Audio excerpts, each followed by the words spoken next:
Assalamualaikum warahmatullahi wabarakatuh. Perkenalkan, nama saya Retno Anggun Wigati, NIM C1L018030. Untuk kesempatan kali ini, saya akan mempresentasikan mengenai sejarah pemikiran ekonomi Islam Abu Yusuf. Nah, siapa Abu Yusuf? Nama lengkap Abu Yusuf adalah Yakub bin Ibrahim bin Habib al-Ansori. Ia lahir di Kufah, Irak pada tahun 731 Masehi atau 113 Hijriah. Sejak kecil, beliau mempunyai minat ilmiah yang tinggi, tetapi karena keadaan ekonomi keluarganya yang lemah, maka beliau bekerja mencari nafkah. Nah, dalam belajar, beliau sangat gigih dan menunjukkan kemampuan yang tinggi sehingga dapat menghafal sejumlah hadis. Hingga kemudian beliau mendalami ilmu fikih yang dipelajarinya pada Muhammad bin Abdurrahman bin Abi Layla atau Ibnu Abi Layla. Kemudian beliau belajar pada Imam Abu Hanifah, pendiri mazhab Hanafi. Selanjutnya, bagaimana capaian karir Abu Yusuf? Nah, pada tahun 159 sampai 169 Hijriah, Abu Yusuf diangkat sebagai hakim oleh Khalifah Abbasiyah Al-Mahdi di Baghdad Timur. Kemudian pada masa pemerintahan Khalifah Harun ar-Rasyid tahun 170 sampai 194 Hijriah, beliau menjabat sebagai ketua para hakim pertama Daulah Abbasiyah. Kemudian, keahlian di bidang apa yang dimiliki oleh Abu Yusuf? Nah, secara umum, Abu Yusuf mendalami ilmu fikih. Karena ketertarikan beliau dalam bidang fikih, beliau pun belajar pada Imam Abu Hanifah. Ketekunan dalam belajar membuat Abu Yusuf menyusun buku-buku yang merupakan buku pertama tentang kajian fikih yang beredar pada masa itu. Dalam lingkungan peradilan dan mahkamah-mahkamah resmi, banyak dipengaruhi dan diwarnai oleh mazhab Hanafi, sehingga membuat Abu Yusuf terkenal ke berbagai negeri seiring dengan perkembangan mazhab Hanafi. Nah, beliau pun banyak mempelajari hadis dan meriwayatkan hadis. Banyak di antara para ahli hadis yang memuji kemampuannya dalam periwayatan hadis.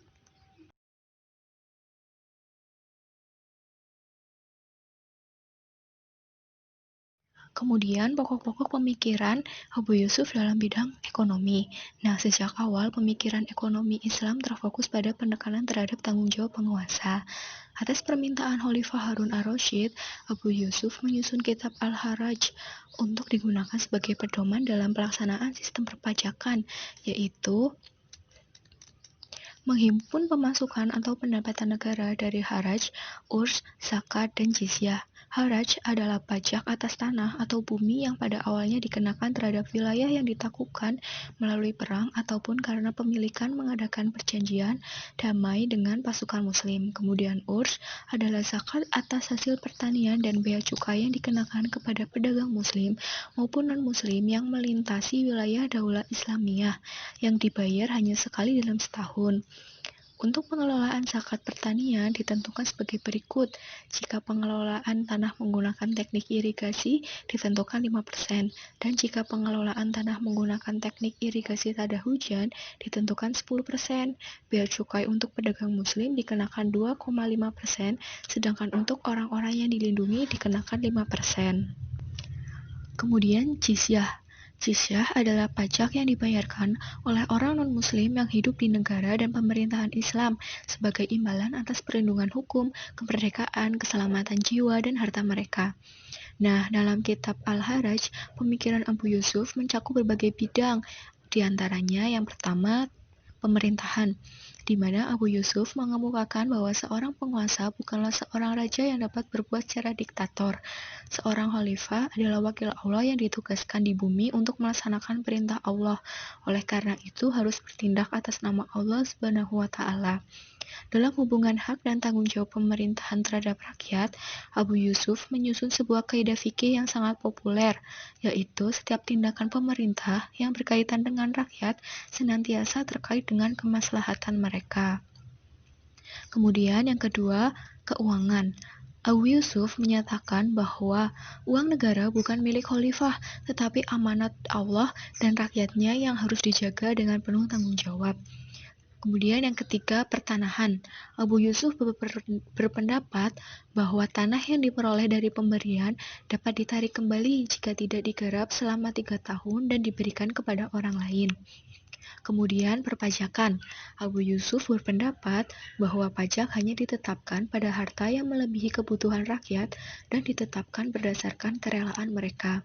Kemudian peradilan.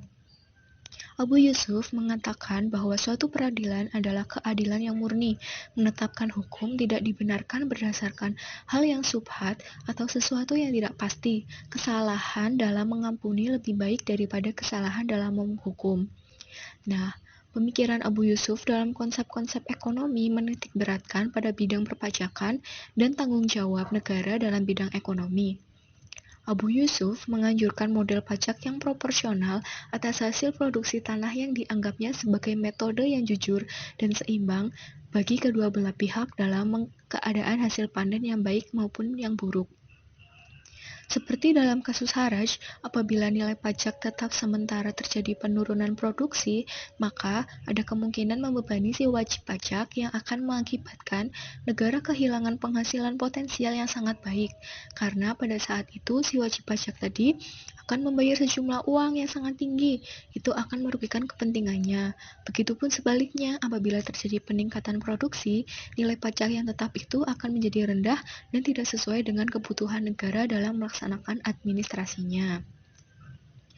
Dalam hal pemungutan dan pengadministrasian pajak, ada sejumlah departemen yang bertanggung jawab dalam menangani berbagai pungutan pajak dan keuangan, dan Baitul Mal sebagai pusat atau koordinator dari departemen tersebut yang merupakan kantor perbendaharaan dan keuangan negara yang dikenal sejak awal Islam. Dalam pandangannya tentang masalah tanah dan pertanian, Abu Yusuf mengemukakan dalam kitab Al-Haraj, menggarap tanah tak produktif sangat dihargai oleh Rasulullah Shallallahu Alaihi Wasallam dan menyia-nyiakannya sangat tidak disukai. Nah, untuk mendapatkan hasil produksi yang lebih besar dengan cara penyediaan fasilitas dalam perluasan lahan pertanian, Abu Yusuf lebih cenderung menyetujui negara mengambil bagian dari hasil produksi pertanian para penggarap daripada penarikan sewa dari lahan pertanian.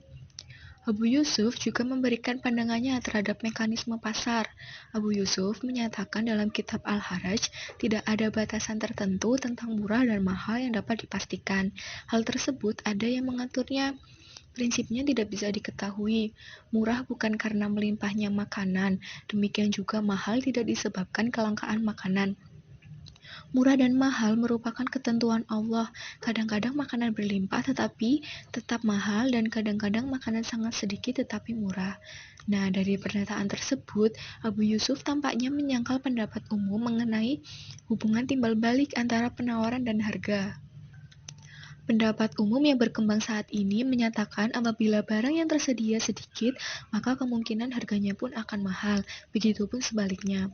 Apabila jumlah barang yang tersedia banyak, maka harganya akan murah. Namun, pada kenyataannya terbentuknya harga dalam pasar tidak hanya bergantung pada segi penawaran saja, tetapi juga bergantung pada kekuatan permintaan. Nah, poin dalam analisis ekonomi Abu Yusuf adalah pada masalah pengendalian harga. Beliau menentang penguasa yang menetapkan harga, seperti dikemukakan beliau dalam kitab Al-Haraj bahwa hasil panen pertanian yang berlimpah bukan alasan untuk menurunkan harga panen, dan sebaliknya kelangkaan tidak mengakibatkan harganya melambung.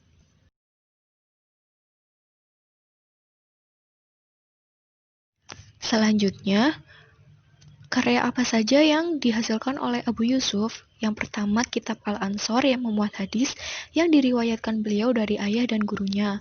Kemudian yang kedua, kitab Ikhtilaf Abi Hanifah wal Ibn Abi Layla yang mengemukakan pendapat Imam Abu Hanifah dan Abi Layla serta perbedaan pendapat mereka. Juga memuat kritik keras Imam Abu Hanifah terhadap ketetapan peradilan yang dibuat oleh Ibnu Abi Layla dalam memutuskan perkara. Kemudian yang ketiga ada kitab Ar-Radd 'ala Syiar Al-Auza'i. Kitab ini memuat perbedaan pendapatnya dengan pendapat Abdurrahman Al-Auzani tentang masalah perang dan jihad. Kemudian yang keempat ada kitab Al-Haraj yang merupakan kitab terpopuler di antara karya-karya Abu Yusuf. Di dalam kitab ini beliau menuangkan pemikiran fikihnya dalam berbagai aspek, di antaranya seperti keuangan, negara, pajak tanah, pemerintahan, dan musyawarah. Nah, selain kitab-kitab tadi, menurut Ibnu Nadim, Masih banyak buku yang disusun oleh Abu Yusuf, diantaranya Kitab As-Salah mengenai sholat, Kitab As-Zakah mengenai zakat, Kitab As-Siyam mengenai puasa, Kitab Al-Ba'i mengenai jual beli, Kitab Al-Fara'id mengenai waris, Kitab Al-Wasiyah tentang wasiat. Nah, selain itu, Abu Yusuf juga menulis Al-Jawawi, buku yang sengaja ditulis untuk Yahya bin Khalid. Kemudian dapat disimpulkan bahwa pemikiran Abu Yusuf dalam konsep-konsep ekonomi terfokus pada bidang perpajakan dan pengolahan lahan pertanian yang dituangkannya dalam kitab Al-Haraj. Selain itu, beliau juga memberikan pendapatnya dalam hal mekanisme pasar terhadap permintaan dan penawaran harga. Abu Yusuf memberikan pandangannya singkat, jelas, dan padat dalam permasalahan ekonomi. Dalam masalah perpajakan, Abu Yusuf menganjurkan sistem pajak yang proporsional, seimbang, dan berdasarkan prinsip keadilan. Dalam masalah pertanian, untuk mendapatkan hasil produksi yang lebih besar dengan cara penyediaan fasilitas dalam perluasan lahan pertanian, Abu Yusuf lebih cenderung menyetujui negara mengambil bagian dari hasil produksi pertanian para penggarap daripada penarikan sewa dari lahan pertanian.